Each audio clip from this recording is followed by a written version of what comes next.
Here in this part, we would be fitting the motor onto the RC for all motor mount, which has been molded here in India.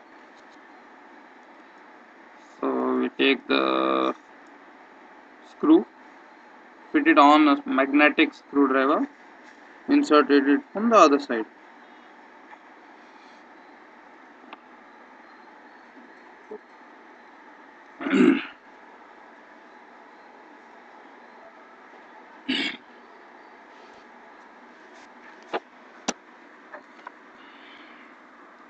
So as you can see, he is inserting all four screws. You have to insert all four screws on the tap on the motor's base, not the bell side.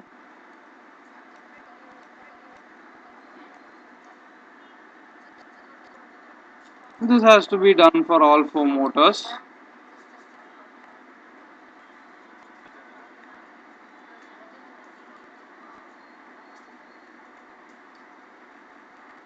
Make sure that it is fully tight. It has to be completely tight. Don't over tighten it because the head could get destroyed in the process. So it is best to keep it fully tight.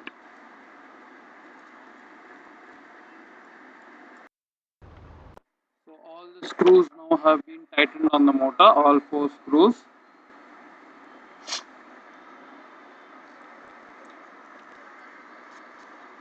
And now we just fit it onto the aluminum stand. It is just a very neat press. So in this video, we would be fitting the ESC. As you can see, it's already been connected, the three wires. You just fit the double side tape, cut a neat rectangular piece, fit it under the frame.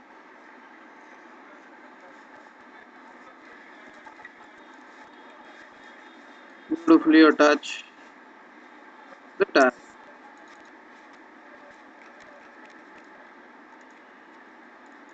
Take a knife, cut the excess bit. Similarly, this has to be repeated for all the steps. Okay. I mean, repeated for all four ESCs. Okay. Yeah.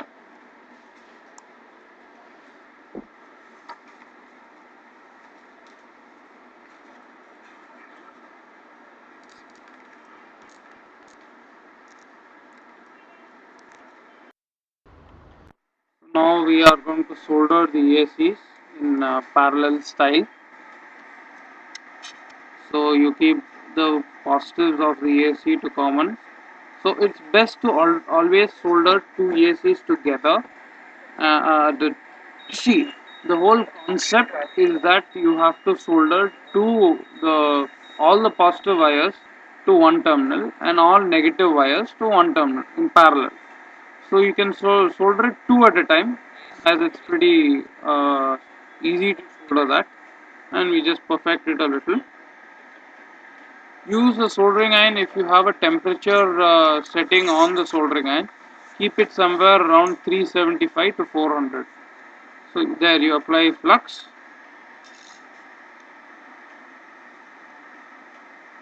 We solder two ACs at a time, the positive terminals of two ACs. Positive is red, negative is black.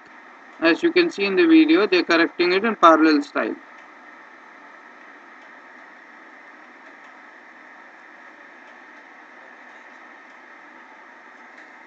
To cut on costs, we'll be using insulation tape on this, but you are very welcome to use shrink tubes on the quad rotor, which will make it very neat.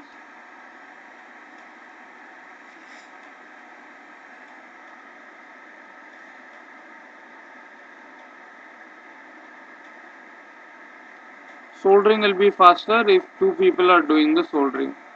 Otherwise, it takes a little time.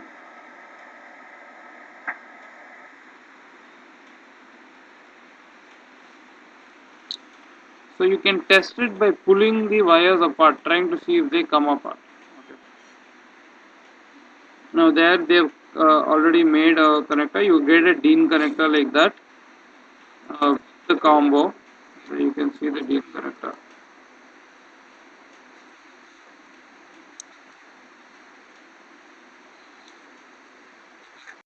So in this part we'd be seeing how to actually fit the prop on the motor.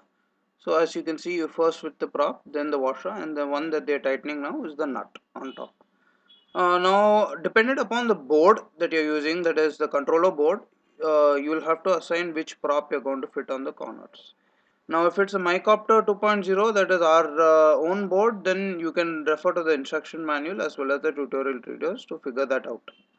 Otherwise, any other board, you can refer to that instruction manual and fit the prop. As you can see, there is a DIN wire, DIN connector wire, beautifully that's there. Yes, that's the wire, you can see it clearly. Now those wires is what we are going to solder onto the parallel connector. So I am sure from here you guys can handle it easily, because as you can see, they is going to do soldering this thing.